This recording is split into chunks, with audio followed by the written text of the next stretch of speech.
नमस्कार, जय हिंद। दृष्टि घटना चक्र करंट अफेयर्स की सीरीज़ में आपका बहुत बहुत स्वागत करता हूं। दोस्तों, अपने लास्ट वीडियो तक हमने राष्ट्रीय परिदृश्य कंप्लीट कर लिया। अब हम आगे चलेंगे विधिक परिदृश्य की ओर। इसमें हम लेटेस्ट में जो अभी हाल ही में संविधान संशोधन हुए हैं, कोई सरकार ने रूल्स रेगुलेशंस जारी किया है, उनके बारे में हमें देखना है। लेकिन आगे बढ़ने से पहले मैं आपको ले चलूँगा संविधान संशोधन की ओर। अभी हम ये जानेंगे कि संविधान संशोधन की प्रक्रिया क्या है, क्योंकि इसको जाने बगैर यहाँ से हो सकता है कि यहीं से आपका क्वेश्चन 1-2 आ जाए। आर्टिकल 368 भाग 20 में संविधान संशोधन की प्रक्रिया का उल्लेख किया है। ये पावर राज्य की विधानमंडल के पास नहीं है, लेजिस्लेचर के पास ये शक्ति नहीं है कि वह संविधान संशोधन कर सके। संविधान संशोधन की प्रक्रिया 3 प्रकार से है यहाँ पर, ठीक है। लेकिन आर्टिकल 368 में केवल 2 प्रकार से ही संविधान संशोधन की बात लिखी है। जो साधारण बहुमत से संशोधन होता है उसे आर्टिकल 368 के तहत संशोधन नहीं माना जाता है, ठीक है।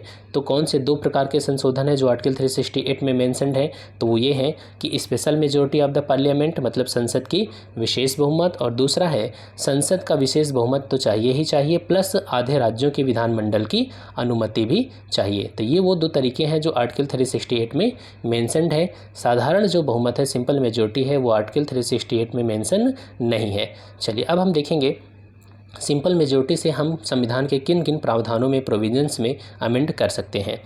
चलिए देख लेते हैं। संसद के द्वारा अगर आर्टिकल 2 में क्या है कि नए राज्यों का प्रवेश या उनकी स्थापना, एडमिशन और इस्टेब्लिशमेंट ऑफ न्यू स्टेट्स। इसके अलावा जो आर्टिकल 3 है, आर्टिकल 3 में क्या कहता है कि जो भी स्टेट्स हैं या नए स्टेट्स को बनाना और उनके एरिया में चेंज करना, बाउंड्री का निर्माण करना, ठीक है, बाउंड्री में चेंज करना या उनके नाम को परिवर्तित करना। अच्छा, आर्टिकल 2 और आर्टिकल 3 में डिफरेंस क्या है? देखिए, आर्टिकल 2 का संबंध उन क्षेत्रों से है जो अभी भारत के हिस्से नहीं हैं। जैसे गोवा पुर्तगाल के कब्जे में था हम आज़ादी के बाद भी। तो जब गोवा का सरकार ने भारतीय क्षेत्र में विलय किया तो ये आया आर्टिकल 2 के तहत। और जबकि उत्तर प्रदेश से काट करके उत्तराखंड का गठन किया गया तो ये किस में आया? आर्टिकल 3 में आता है। तो आर्टिकल 3 का संबंध उन स्टेट से है जो भारत के हिस्से हैं, ठीक है, ध्यान रखना। तो यहाँ पर आपको ध्यान रखना है आर्टिकल 2, आर्टिकल 3। अब यहाँ पर देखिए आर्टिकल 5 से 11 तक जो नागरिकता का प्रावधान है, इसमें भी कोई संशोधन करना है तो साधारण बहुमत चाहिए। संसद में कोरम, गण पूर्ति, ठीक है, कोरम अभी कितना होता है? 10% होता है। मतलब कि जो हमारी लोकसभा की टोटल सीट है उसका 10% मेंबर अगर नहीं आते हैं संसद में तो लोकसभा का अध्यक्ष जो है वो कार्रवाई शुरू नहीं करेगा, ठीक है। इसके अलावा अगर सांसदों को, हमारे एमपीज़ को अपना वेतन बढ़ाना है तो देखिए उन्होंने अपने लिए आसान सा रखा है, साधारण बहुमत। वेतन बढ़ाना है तो नेता कब अपना वेतन बढ़ा लेंगे आपको पता भी नहीं चलेगा, ठीक है। और इसके अलावा आप देख सकते हैं यहाँ पर संसद में कैसी भाषा का यूज़ करना है, मतलब कौन सी भाषा, इंग्लिश, हिंदी, ये सारी चीज़ें। इसके अलावा सबसे इम्पोर्टेंट है दूसरी अनुसूची, 2nd शेड्यूल, 5th शेड्यूल, 5वीं अनुसूची और 6th शेड्यूल। तो दूसरी अनुसूची, 5वीं अनुसूची और 6ठी अनुसूची, इनमें कोई संशोधन करना है तो साधारण बहुमत चाहिए होता है। स्पेशल मेजॉरिटी किसके लिए चाहिए होता है? तो स्पेशल मेजॉरिटी चाहिए होता है, आप 2 पॉइंट आपको याद रखना है, फंडामेंटल राइट प्लस DPSP। देखिए अब टाइम यहाँ पर कम है इसलिए मैं यहाँ डिटेल बहुत नहीं जाऊँगा। फंडामेंटल राइट प्लस DPSP, ठीक है। इसके अलावा वो प्रोविजंस जो हमने अभी ऊपर देखे हैं, मतलब साधारण बहुमत, और जो अभी 3rd वाला देखेंगे, जो प्रोविजंस इन पहले और तीसरे में शामिल नहीं है उन सब में संशोधन कैसे होगा? स्पेशल मेजॉरिटी से होगा। तो यहाँ पर 3rd वाला देख लेते हैं। 3rd वाला क्या है कि जिनमें स्पेशल मेजॉरिटी तो चाहिए ही चाहिए पार्लियामेंट की, साथ में जो स्टेट्स हैं उनका भी कंसेंट चाहिए होता है, ठीक है। और कितना? जो हमारे आधे राज्य हैं, जैसे अभी 28 राज्य हैं तो कम से कम 14 राज्यों का तो कंसेंट चाहिए ही होता है, ठीक है। तो राज्यों की कंसेंट की क्या आवश्यकता है? अच्छा, आपकी शादी होगी तो क्या आपसे नहीं पूछा जाएगा? पूछा जाएगा ना, बिल्कुल पूछा जाएगा। तो इसका मतलब है राज्यों से कंसेंट लिया जा रहा है, तो इसका क्या मतलब है कि उसमें राज्यों का हित होगा ना, तभी तो उनसे पूछा जा रहा है। तो मान लीजिए राष्ट्रपति का जब चुनाव होता है तब उसमें कौन कौन पार्टिसिपेट करता है? तो आप जानते हैं, लोकसभा, राज्यसभा और विधानसभा, और दिल्ली और पुडुचेरी के विधानसभा के निर्वाचित सदस्य भाग लेते हैं। तो इसमें विधानसभाएं पार्ट ले रही हैं कि नहीं ले रही हैं, आप ये बताइए। तो अगर विधानसभाएं पार्टिसिपेट कर रही हैं और इसमें कोई संशोधन करना है तो क्या उनसे नहीं पूछा जाएगा? बिल्कुल पूछा जाएगा, ठीक है। तो election of president and it's manner, इसमें अगर कोई चेंज करना है तो इनसे पूछा जाएगा। दूसरा, जो 7वीं अनुसूची है, 7वीं अनुसूची में अगर कोई संशोधन करना है सेवन्थ शेड्यूल में। तो जब 7वें शेड्यूल में कोई संशोधन होगा तो देखिए उसमें संघ सूची है, यूनियन लिस्ट है, स्टेट लिस्ट है और कंकरेंट लिस्ट है, समवर्ती सूची। मान लीजिए स्टेट का कोई सब्जेक्ट निकाल करके यूनियन में डाला जा रहा है तो इससे स्टेट की पावर कम हुई कि नहीं, क्योंकि उस सूची पर जो स्टेट की लिस्ट है उसमें जो शामिल विषय हैं उन पर कानून बनाने का अधिकार सिर्फ स्टेट के पास था, लेकिन अब वो चला जाएगा यूनियन में। तो जब यूनियन में चला जाएगा तो स्टेट की पावर कम हुई, स्टेट का हित प्रभावित हुआ या नहीं, तो यहाँ पर स्टेट से पूछा जाएगा। तो मतलब 7वें शेड्यूल। इसके बाद जीएसटी काउंसिल। जीएसटी काउंसिल में सभी राज्यों का भी प्रतिनिधित्व तो इसमें शामिल है, तो उसमें भी कोई अगर अमेंडमेंट करना है तो राज्यों का कंसेंट लिया जाएगा। ठीक है, इसके अलावा लेजिस्लेटिव पावर हो या एग्जीक्यूटिव पावर हो, चाहे वो विधायी शक्ति हो चाहे वो कार्यकारी शक्ति हो, दोनों की, यूनियन की और स्टेट की, इसमें कोई चेंज करना है तो भी लेना पड़ेगा। यहाँ तक कि स्वयं जो आर्टिकल 368 है, अगर इसमें ही संशोधन, मान लीजिए हमारे संविधान में अभी जो संशोधन की प्रक्रिया है उसको बदलना चाहती है सरकार, तो क्या राज्यों की परमिशन नहीं ली जाएगी? ली जाएगी। क्यों? क्योंकि इसमें भी तो राज्यों का हित है कि नहीं है, क्योंकि इसमें एक पॉइंट ऐसा है जो कह रहा है कि राज्यों से भी परमिशन ली जाएगी। मान लीजिए सरकार उसी पॉइंट को हटाना चाहती हो, तब तो परमिशन लेना ही पड़ेगा ना। ठीक है, एक पॉइंट यहाँ पर और है, representation of states in parliament. मतलब कि संसद में, जैसे यूपी में कि अभी 80 सीटें हैं लोकसभा में, ठीक है, इस सीट को बढ़ाना है या घटाना है, तो क्या इनसे परमिशन नहीं ली जाएगी? बिल्कुल ली जाएगी। ठीक है, तो लेकिन अभी जो संसद में राज्यों का प्रतिनिधित्व है वो 1971 की जनगणना पर बेस्ड है, और ये कब तक रहेगा? 2026 के बाद होने वाली पहली जनगणना तक। ठीक है, तो अब यहाँ पर बहुत डिटेल में नहीं जाना, हमें शॉर्ट में ही हम समझ रहे हैं। आगे चलते हैं। अब यहाँ पर हम एक एक कानून देखेंगे। पेटेंट संशोधन नियम 2021।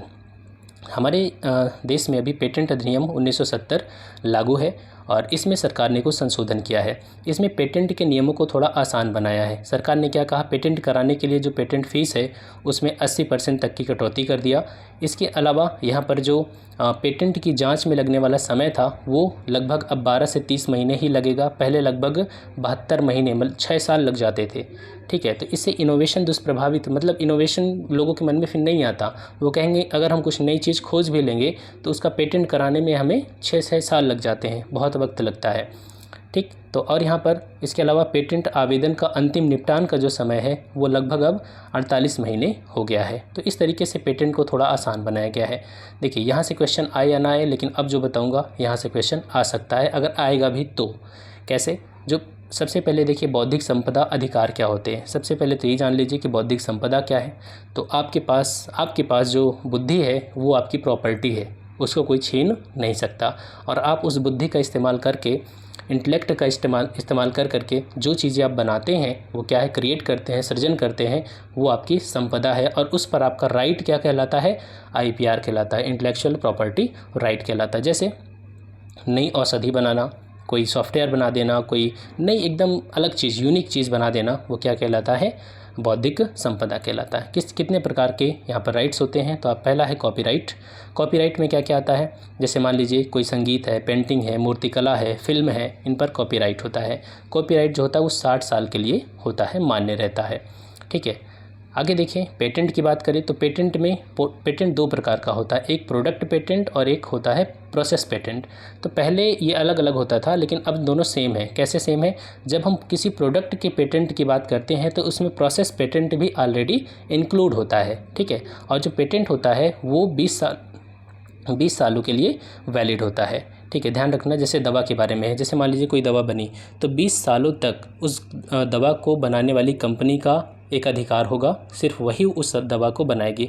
अगर 20 साल के बाद उसका पेटेंट कैंसिल होता है, रिन्यू नहीं करवा पाती है, तो वो दवा हो जाती है जेनेरिक। होता है ना, आप कभी मेडिकल स्टोर पे बोलते हैं कि हमें जेनेरिक दवा चाहिए।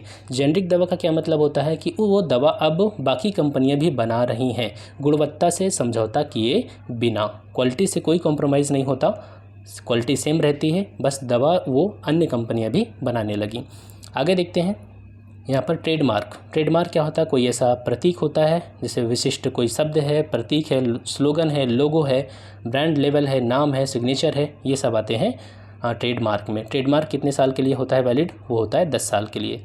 ठीक है, आगे देखते हैं इंडस्ट्रियल डिज़ाइन। इंडस्ट्रियल डिज़ाइन में कोई नई चीज़ हो सकती है, चाहे वो 2D हो, कोई पैटर्न हो, रेखा हो, ठीक है, रंग हो, और ये भी होता है, ये 15 साल के लिए वैलिड होता है। क्या चीज़? Industrial design. ठीक है, आगे देख लेते हैं, यहाँ पर है जोग्राफिकल इंडिकेशन, ये आप देखते होंगे भौगोलिक संकेतक। इसमें जो कोई भी वस्तु हो सकती है, जैसे एक आपने नाम सुना होगा वो जो काले कलर का मुर्गा होता है, ठीक, कड़कनाथ उसको बोलते हैं, ठीक है। तो बहुत सारी चीज़ें आप इसको न्यूज़ में देखते रहेंगे, अभी आगे आएगा भी जीआई के बारे में हम पढ़ेंगे। और 10 साल की अवधि के लिए जीआई टैग दिया जाता है, ठीक है। और यहाँ पर एक ट्रेड सीक्रेट, तो इसको छोड़ दीजिए, आगे चलते हैं। देखिए एक चीज़ और, पेटेंट की एवरग्रीनिंग, जो हमारे पेटेंट अधिनियम है उसकी धारा 3D ये संबंधित है पेटेंट की एवरग्रीनिंग से। कंपनियां क्या करती थी, उसमें थोड़ा सा चेंज करके पेटेंट को फिर से रिन्यू करवाने की कोशिश करती थी, इसी को कहा जाता है पेटेंट की एवरग्रीनिंग। और एक यहाँ पर ये है, अभी जब कोरोना काल में भारत ने साउथ अफ्रीका जैसे देशों के साथ मिल करके कोरोना वैक्सीन के पेटेंट को डाइल्यूट करने की बात किया था कि कंपनियाँ थोड़ा सा अपने पेटेंट अधिकार को छोड़ दें और जो दुनिया के अन्य देश हैं वो सब वैक्सीन बना पाएँ ताकि कोरोना को जल्दी ख़त्म किया जा सके। लेकिन ऐसा हो नहीं पाया, लेकिन सरकार चाहती तो अनिवार्य लाइसेंसिंग लागू कर सकती है, ठीक है।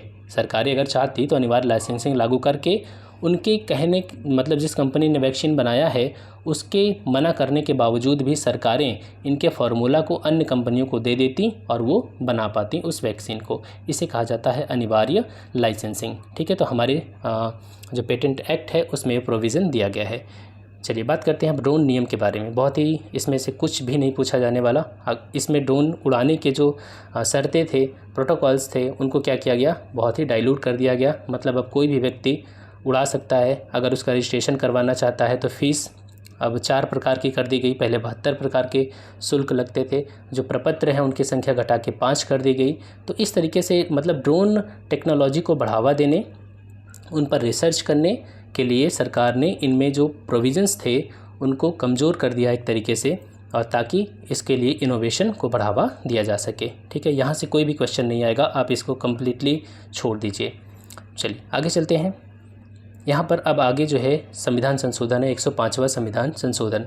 लेकिन इससे पहले बहुत इंपॉर्टेंट संविधान संशोधन यहाँ पर मैंने ऐड कर दिए हैं। 99वां संविधान संशोधन 2015। आपको पता है कि हमारे देश में जज की नियुक्ति के लिए, न्यायाधीशों की नियुक्ति के लिए एक कॉलेजियम सिस्टम है, ठीक है। 3rd जजेस केस में ये पूरा कॉलेजियम सिस्टम बन गया था।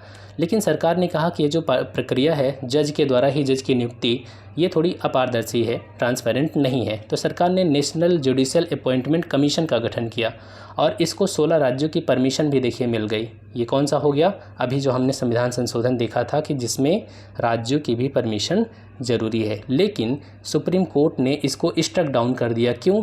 सुप्रीम कोर्ट ने कहा कि यह न्यायपालिका की स्वतंत्रता का उल्लंघन है, और जो न्यायपालिका की स्वतंत्रता है वो बेसिक स्ट्रक्चर है, और बेसिक स्ट्रक्चर को सरकार ख़त्म नहीं कर सकती, ठीक है। और बेसिक स्ट्रक्चर किस केस में आया था, तो सुप्रीम कोर्ट ने केशवानंद भारती मामले में बेसिक स्ट्रक्चर की बात किया था। बेसिक स्ट्रक्चर क्या है, क्या ये संविधान में डिफाइन है, तो बिल्कुल नहीं, संविधान में कहीं पर भी इसका उल्लेख नहीं किया गया है। बेसिक स्ट्रक्चर क्या है ये सुप्रीम कोर्ट तय करता है। 100वां संविधान संशोधन किससे संबंधित है, तो भारत और बांग्लादेश के बीच भूमि के बंटवारे से संबंधित है, ठीक है। एक दूसरे की मतलब बाउंड्री एग्रीमेंट जो हुआ था, इनक्लेव्स का आदान प्रदान किया गया था।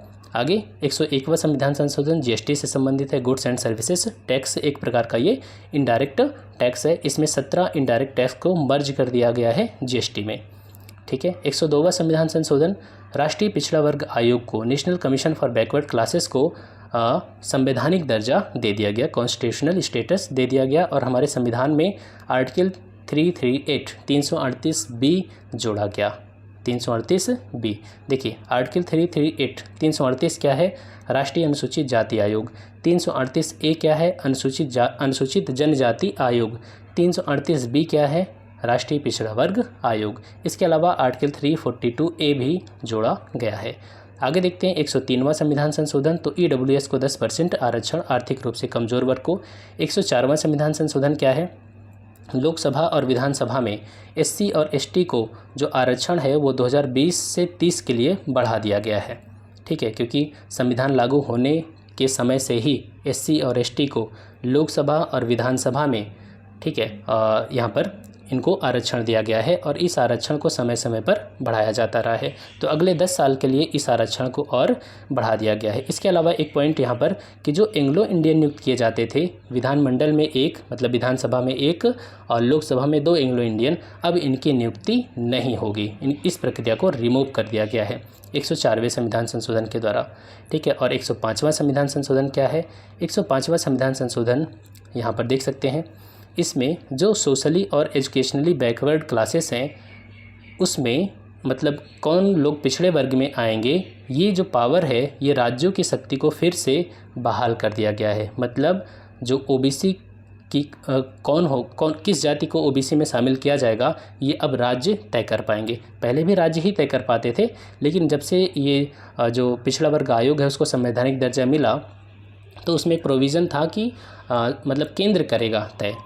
तब ये दिक्कत हो गई थी। कई राज्यों ने यहाँ पर फिर सरकार से पूछा, तो सरकार ने फिर से संविधान संशोधन किया और कहा कि फिर से अब जो राज्य हैं वो क्या कर पाएंगे, फिर से पिछड़ी जाति में नई जातियों को शामिल कर पाएंगे। मतलब उनके अधिकार को फिर से बहाल कर दिया गया। ठीक है, आगे चलते हैं। इसमें और कोई बात नहीं है। हाँ, सरकार ने कहा कि हम मतलब एक सेंटर के लिए होगी ओबीसी की लिस्ट, लेकिन वो सिर्फ केंद्र सरकार के उद्देश्यों के लिए होगी। ठीक है, बाकी राज्य अपना तय करे कि किनको वो ओबीसी में शामिल करना चाहते हैं और किसको नहीं शामिल करना चाहते। चलिए, राष्ट्रीय होम्योपैथी आयोग संशोधन अधिनियम बिल्कुल छोड़ दीजिए, यहाँ से कोई क्वेश्चन बिल्कुल भी नहीं आना है, आपको टाइम वेस्ट नहीं करना इन सब में। सामान्य बीमा व्यवसाय राष्ट्रीयकरण संशोधन अधिनियम, देखिए इसमें क्या है, अभी तक जो एक कानून था हमारे देश में, बीमा व्यवसाय राष्ट्रीयकरण अधिनियम 1972, इसमें क्या कहा गया था कि सरकार को बीमा कंपनियों में कम से कम 51% शेयर अपने पास रखने ही चाहिए। लेकिन इसमें कहा गया कि इस प्रावधान को हम ख़त्म करते हैं। क्यों? क्योंकि सरकार अब डिसइन्वेस्टमेंट कर रही है, विनिवेश कर रही है। मतलब सरकार सरकारी कंपनियों में अपनी हिस्सेदारी को कम कर रही है। तो अगर 51% की ये लिमिट रहती तो क्या कभी LIC इन सब का डिसइन्वेस्टमेंट हो पाता? Life insurance corporation of India नहीं हो पाता, क्योंकि 51% होल्डिंग तो अपने पास रखनी ही पड़ती शेयर। ठीक है, तो इस प्रावधान को यहाँ पर ख़त्म किया गया बस, और कोई भी यहाँ पर बात नहीं है, आप सारा छोड़ दीजिए। नेक्स्ट है संविधान अनुसूचित जनजातियाँ आदेश संशोधन अधिनियम 2021। इसमें क्या हुआ था, इसमें अरुणाचल प्रदेश को लेकर कुछ चेंजेस हुए थे। देखिए, अरुणाचल प्रदेश में क्या किया गया था, एक जनजाति को हटाया गया था। ठीक है, मतलब जनजाति की लिस्ट से उसको हटा दिया गया, अबोर को हटा दिया गया। और जो काम यहाँ पर और जनजातियाँ हैं उनके नाम में थोड़ा सा कुछ चेंज किया गया, खामती तो इसको ताई खामती। तो इस तरीके से कुछ बदलाव हुए थे, उन्हीं को, इन बदलावों को संसद ने परमिशन दिया है। ठीक है, तो बस ये बातें इसमें थी। आगे चलते हैं। निक्षेप बीमा और प्रत्यय गारंटी नियम संशोधन अधिनियम 2021, the deposit insurance and credit guarantee corporation amendment bill 2021। इसमें एक पॉइंट इंपॉर्टेंट है, वो ये है कि अगर आपका पैसा बैंक में जमा है 5 लाख से ज़्यादा, ठीक है, और बैंक क्या करता है, फेल कर जाता है, तो भी सरकार 5 लाख रुपए तक का आपका बीमा कवर करेगी। मतलब 5 लाख तो आपको मिलना ही मिलना है, उसके बाद का कुछ पता नहीं। पहले ये लिमिट 1 लाख रुपए होती थी कि अगर बैंक डूब जाए और आपका पैसा 2 लाख जमा है तो आपको सिर्फ 1 लाख मिलेंगे, 1 लाख मिलेगा या नहीं ये पता नहीं है। लेकिन अब इस बीमा कवर को बढ़ा दिया गया। ठीक है, नेक्स्ट है कराधान विधि संशोधन अधिनियम 2021, टैक्सेशन लॉज अमेंडमेंट बिल 2021। ठीक है, इसमें क्या बात है, रेट्रोस्पेक्टिव टैक्स को अब ख़त्म कर दिया गया। वोडाफोन का केस आपने देखा होगा, ये आपके मेंस में आएगा ज़रूर। ठीक है, तो कोई भी जो कर है अब सरकार पूर्वव्यापी प्रभाव से लागू नहीं करेगी। मतलब कानून आज बना 2020 में मान लीजिए, और उस कानून को सरकार ने कहा कि 2015 से लागू होगा, तो सरकार ने कहा कि अब हम कोई भी रेट्रोस्पेक्टिव टैक्स नहीं लगाएंगे, क्योंकि वोडाफोन केस, सरकार का बहुत सारा पैसा वोडाफोन केस में चला गया। ठीक है, इसके अलावा केयर एनर्जी का भी केस रहा है। लेकिन ध्यान रखना, आर्टिकल 20 कुछ और कहता है। आर्टिकल 20 कहता है कि दीवानी मामलों में सरकार पूर्वव्यापी प्रभाव से, मतलब रेट्रोस्पेक्टिव प्रभाव से कानून को लागू कर सकती है। दीवानी मामलों में हो सकता है, फौजदारी मामलों में नहीं हो सकता। ठीक है, ध्यान रखना। आगे चलते हैं। अधिकरण सुधार अधिनियम 2021, इसमें क्या किया सरकार ने, 7 अधिकरणों को ख़त्म कर दिया। मतलब जो ट्रिब्यूनल्स हैं उनको ख़त्म कर दिया, और कुछ जो ट्रिब्यूनल्स हैं उनको मर्ज कर दिया, एक दूसरे में विलय कर दिया। ऐसे ट्रिब्यूनल्स जो सेम काम किया करते थे, उनके पास सेम पावर थी, तो सरकार ने ये काम किया। बस इसमें कुछ भी आप बिल्कुल अंदर मत जाना, कोई ज़रूरी नहीं है। ठीक है, आगे चलते हैं। राष्ट्रीय राजधानी क्षेत्र और निकटवर्ती क्षेत्रों में वायु गुणवत्ता प्रबंधन आयोग अधिनियम 2021। एनसीआर में पॉल्यूशन बहुत ज़्यादा होता है, जो नेशनल कैपिटल रीजन दिल्ली में, तो इस पॉल्यूशन को कंट्रोल करने के लिए एक आयोग की बात यहाँ पर की गई है। ये नहीं आएगा तो क्या आएगा ये मैं बता देता हूँ। देखिए, नेशनल एयर क्वालिटी इंडेक्स आ सकता है, ठीक है, वो तो बिल्कुल नहीं आएगा। यहाँ पर बात करते हैं, नेशनल एयर क्वालिटी इंडेक्स 2014 में लॉन्च किया गया था। वन कलर वन डिस्क्रिप्शन, ये क्या है आगे देखेंगे। अभी देखिए, जब एयर क्वालिटी इंडेक्स निकाला जाता है किसी भी क्षेत्र का, तो उसमें क्या चीज़ें देखी जाती हैं। 8 पॉल्यूटेंट्स को की जो मेज़रमेंट है इसका मेज़रमेंट किया जाता है। 8 पॉल्यूटेंट्स का कौन कौन से हैं, PM10, पार्टिकुलेट मैटर 10, PM2.5, इसके बाद nitrogen dioxide, sulphur dioxide, carbon monoxide, ozone और अमोनिया, और लास्ट है लेड। ठीक है, इसमें कहीं पर भी CO2 दिखा नहीं, CO2 इसमें शामिल नहीं है। तो CO2 तो आपको बिल्कुल याद रखना है, बाकी कोई याद हो चाहे ना याद हो, क्योंकि ऑप्शन में CO2 वो ज़रूर देंगे। ठीक है, तो 8 पॉल्यूटेंट्स हैं नेशनल एयर क्वालिटी इंडेक्स में, आप ध्यान रखेंगे इसको। अब यहाँ पर देख सकते हैं, यहाँ CPCB इसको जारी करती है, developed by CPCB central pollution control board, और IIT कानपुर का इसमें सहयोग रहा है। यहाँ पर देखें, अगर 0 से 50 के बीच में इंडेक्स आता है तो वो गुड है, उसके बाद 51 से 100 के बीच है तो सेटिस्फैक्ट्री है, और उसके बाद देखेंगे तो ये 100 के बीच यहाँ पर गैप है। पहले 50 का है, फिर 100 का, फिर मॉडरेट, पुअर, वेरी पुअर, और लास्ट में है सीवियर। तो ठंडियों के मौसम में तो दिल्ली का 300 से 400 के बीच पहुँच जाता है, 400 से ज़्यादा भी पहुँच जाता है। ठीक है, चलिए आगे चलते हैं। यहाँ पर अब प्लास्टिक अपशिष्ट प्रबंधन नियम 2021, ये ज़रूरी है जानना आपको। हमारे देश में 2022 तक टारगेट किया गया है कि जो सिंगल यूज़ प्लास्टिक है उसको ख़त्म किया जाए। सिंगल यूज़ प्लास्टिक का मतलब, जो हम जैसे सब्ज़ी लेने जाते हैं, 1 किलो आलू लिया या 250 ग्राम टमाटर भी लेते हैं, तो एक पॉलीथीन लेके आते हैं, टमाटर का यूज़ किया और पॉलीथीन में कूड़ा भर के उसको फेंक आए हम। तो उस पॉलीथीन का जबकि और यूज हो सकता था अगर हम चाहते तो, लेकिन वो पॉलीथीन सिर्फ एक बार यूज़ हुई है, और जबकि वो पॉलीथीन ख़राब भी नहीं हुई थी। तो इसका प्रभाव ये होता है कि वही पॉलीथीन हमारे फूड चेन में वापस आ जाती है, या जो मैरीन इकोसिस्टम है वहाँ पहुँच जाता है। फिर इससे जो मैरीन जीव जंतु हैं उनको दुष्प्रभावित होते हैं। ठीक है, तो इसका बहुत ज़्यादा नुकसान है। पर्यावरण में कम से कम 200 से 300 साल ये पॉलीथीन पड़ी रहेगी। कभी भी खुदाई होती हो कहीं पर, तो वहाँ देखिए कागज़ का टुकड़ा नहीं मिलता, लेकिन पॉलीथीन ज़रूर मिल जाती है। वो कितने भी वर्ष तक उसे दबा दो, वो ख़त्म नहीं होती। ठीक है, और मिट्टी को प्रदूषित करती रहेगी, बाकी जलीय जीव हर जगह वो पोल्यूशन उत्पन्न करती रहेगी। तो सरकार ने ये टारगेट किया। अब यहाँ पर देखिए कैसे सरकार ने कहा कि 1 जुलाई 2022 से जो प्लास्टिक कैरी बैग होंगे उनकी जो यहाँ पर मोटाई होगी, ये तो 21 से ही कर दिया गया है, मोटाई बढ़ा दी गई 50 माइक्रोन से बढ़ा के 75 माइक्रोन, और 31 दिसंबर 2022 तक इसे 120 माइक्रोन कर दिया जाएगा। मतलब जो प्लास्टिक बैग है उनकी मोटाई बढ़ाई जाएगी। ऐसा क्यों किया जा रहा है, इसके पीछे रीज़न ये है कि जब इनकी मोटाई बढ़ा दी जाएगी तो ये महंगे हो जाएंगे, तो जो फ्री में देने वाला प्रचलन है वो ख़त्म होगा। दूसरी बात, जब ये मोटे हो जाएंगे तो इनको क्या किया जाता है, रिसाइकिल भी किया जा सकता है टुकड़ों में बांट करके। ठीक है, टुकड़ों में कट करके इसको रिसाइकिल किया जा सकता है, और जो पतली पॉलीथीन होती है उसको रिसाइकिल करने में दिक्कत आती है। तो सरकार ने यहाँ पर इस चीज़ को ऐसे टारगेट किया है। ठीक है, और यहाँ सरकार ने कहा कि 1 जुलाई 2022 से जो पॉलीस्टीरीन है और विस्तारित पॉलीस्टीरीन है, इनका और जो सिंगल यूज वाली प्लास्टिक है, इनके निर्माण, आयात, भंडारण, मतलब हर चीज़ पर प्रतिबंध लग जाएगा 1 जुलाई 2022 से। ठीक है, चलिए आगे चलते हैं। भारतीय विमानपत्तन आर्थिक विनियामक प्राधिकरण अधिनियम 2021 बिल्कुल छोड़ दीजिए, यहाँ से कोई भी क्वेश्चन आपका नहीं बनना है। नेक्स्ट है आवश्यक रक्षा सेवा अधिनियम 2021, the essential defence services bill 2021। इसमें एक बात है कि जब कभी भारत की संप्रभुता, एकता, राज्य की सुरक्षा, सार्वजनिक व्यवस्था, इन चीज़ों पर कोई समस्या उत्पन्न हो जाए तो हड़ताल, तालाबंदी, छटनी पर प्रतिबंध लगाया जा सकता है। किन पर, जो रक्षा सेवाओं से जुड़ी यूनिट्स हैं, इकाइयाँ हैं। ठीक है, डिफेंस से रिलेटेड जो इकाइयाँ हैं उन पर प्रतिबंध लगाया जा सकता है। बस इतनी सी बात आपको याद रखनी है।